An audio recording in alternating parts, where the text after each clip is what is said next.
What's up, family? It's your girl, Shauna Solomon, and welcome to episode 3 of Talk Your Shift. So in the last episode, I opened up and I talked about what it was like being a teen mom. This episode, we are going to talk about building your brand out of need. That's something that I see often. So we're going to go ahead and jump right in. So entrepreneurship has been around me for years. My favorite aunt was an entrepreneur, my mom, a lot of entrepreneurs in my family.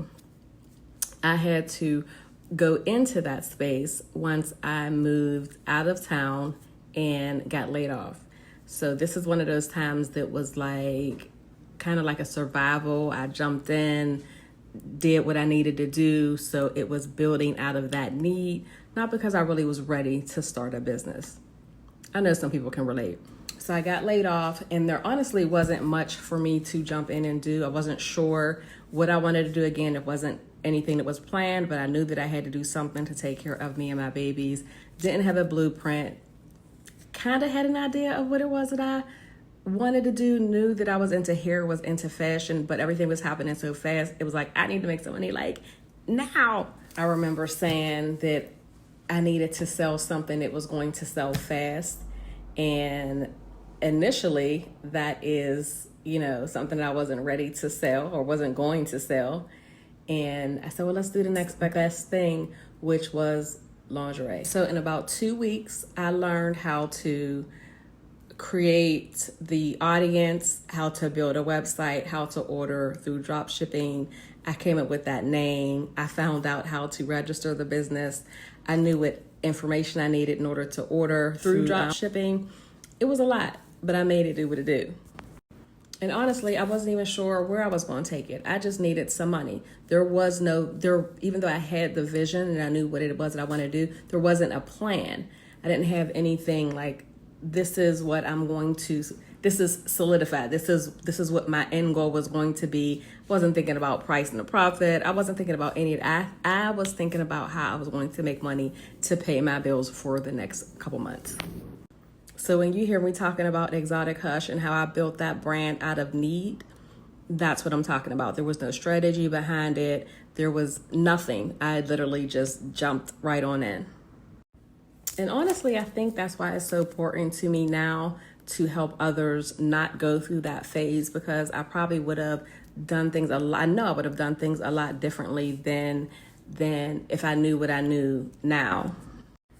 I definitely didn't think that it was going to grow to what it did grow to. But again, I was learning it. I was hustling. I was in the game. I was up till 2-3 o'clock in the morning, not just applying for jobs, but I was also working the business and learning the business throughout the whole process. I remember learning social media. Facebook had just kind of officially launched, and it was public, I'll say that. And I went ahead and learned what I could about Facebook. And I remember signing up with the name Exotic Hush. I didn't know about all the different things that were going to go in with being banned or anything. Like, honestly, I didn't even care.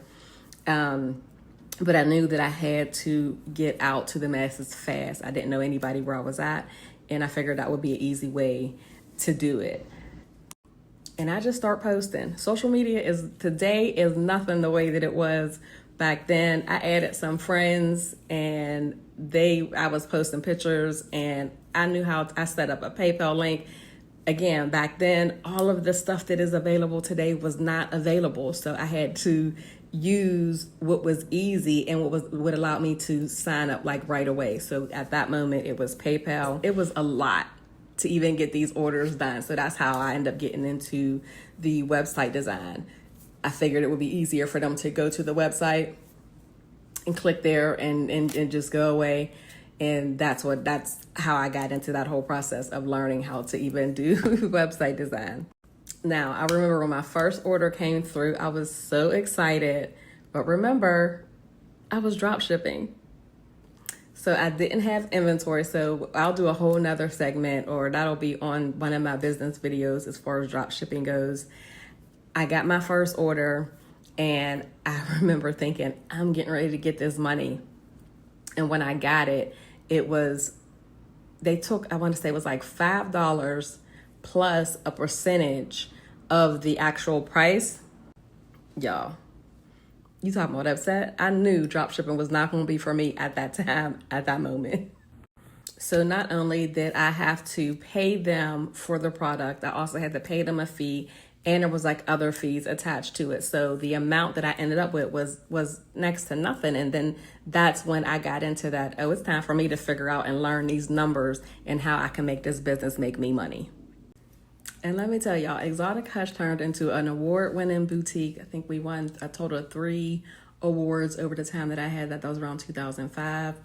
I had a storefront, and at the time I didn't understand why I was so heavy into that retail part, but I'm gonna get to that. And let me say this, when I say had, that was because I decided to rebrand once I learned more, got older, was more mature, and it was like, okay, now I need to step into what I should have done at the beginning, which was the planning, the laying the foundation, and all of that good stuff. So Exotic Hush was where I started. It's where I learned. It's where I made my mistakes. But it was also just the beginning. And I also didn't realize what God was setting up for me, right? So to me, I felt like I was just, or it looked like on the outside that I was just selling clothes or just selling shoes or styling people. But what he was doing was he created a vehicle for me to reach other women entrepreneurs. So don't think because of where you're at right now that is where you're going to end up. You don't need things to be perfect. You just need to move. So if you're listening to this and you're thinking that you're not ready, you're never going to be ready. If you're thinking that you don't have enough money, let's find a way to make you some money. At the time, I didn't start the business because I wanted to. I started the business because I needed to. But I've made all the mistakes for you, and now I'm here to help you. And as always, talk your shift. I'll see you in the next episode.